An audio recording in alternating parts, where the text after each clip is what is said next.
ভারত পারমাণবিক ক্ষমতাধর দেশ হলেও আধুনিক যুদ্ধবিমান তৈরিতে দীর্ঘদিন ধরেই চেষ্টা চালিয়ে যাচ্ছিল নয়াদিল্লি।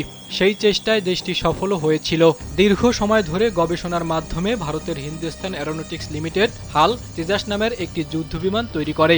আর এই যুদ্ধবিমানকে ঘিরে ভারত সামরিক শক্তিতে নতুন স্বপ্ন দেখে, কিন্তু পাকিস্তানের কাছে ভারতের সেই স্বপ্ন যেন এখন দুঃস্বপ্নে পরিণত হয়েছে।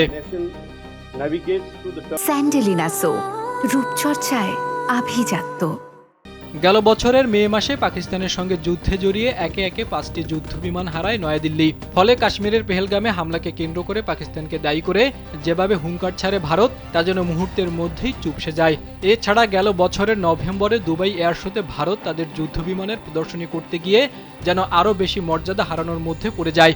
কারণ ভারতের নিজস্ব প্রযুক্তিতে তৈরি প্রথম যুদ্ধবিমান নিয়ে দেশটি ব্যাপক প্রচারণা চালায় এবং এই বিমান বিক্রির জন্য অনেক দেশের সঙ্গে চুক্তিও করেছিল মোদির দেশ। কিন্তু দুবাই এয়ার শোতে বিমানটি বিধ্বস্ত হওয়ায় একে একে ভারতের সঙ্গে চুক্তি বাতিল করে তারা। আর এদিকে গেল বছরের মে মাসের যুদ্ধে ভারতকে পরাস্ত করায় পাকিস্তানের তৈরি JF-17 থান্ডার যুদ্ধবিমান নিয়ে নতুন করে হইচই শুরু হয়েছে। কারণ পাকিস্তানের বহরে থাকা J-10C এবং JF-17 যুদ্ধবিমান ব্যবহার করে ভারতকে যুদ্ধের ময়দানে ধরাশায়ী করা হয়। আর এরপরে চীনের সহযোগিতায় পাকিস্তানের তৈরি JF-17 যুদ্ধবিমান যেন এখন এক হটকেকে পরিণত হয়েছে। পূর্ব এশিয়া থেকে মধ্যপ্রাচ্য ও আফ্রিকা থেকে ছড়িয়ে পড়েছে এই মাল্টিরোল ফাইটার জেটের সুখ্যাতি। এছাড়া ইন্দোনেশিয়া, সৌদি আরবের মতো দেশগুলো এই যুদ্ধবিমান পেতে রীতিমতো লাইন ধরেছে।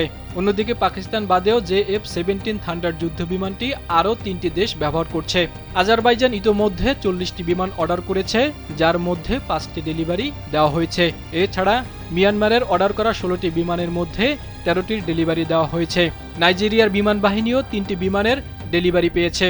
আর পাকিস্তানের বিমান বাহিনীতে 161টি JF-17 থান্ডার রয়েছে। এদিকে ইন্দোনেশিয়া প্রায় 40টি JF-17 থান্ডার কিনতে অপেক্ষায় রয়েছে।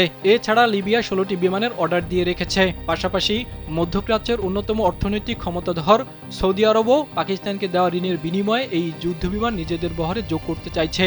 আর এভাবেই যুদ্ধবিমান রপ্তানির দিক দিয়ে চিরপ্রতিদ্বন্দ্বী ভারতের প্রতাপকে মাটির সঙ্গে মিশিয়ে দিয়েছে পাকিস্তান। জাহিদুল ইসলাম, কালবেলা।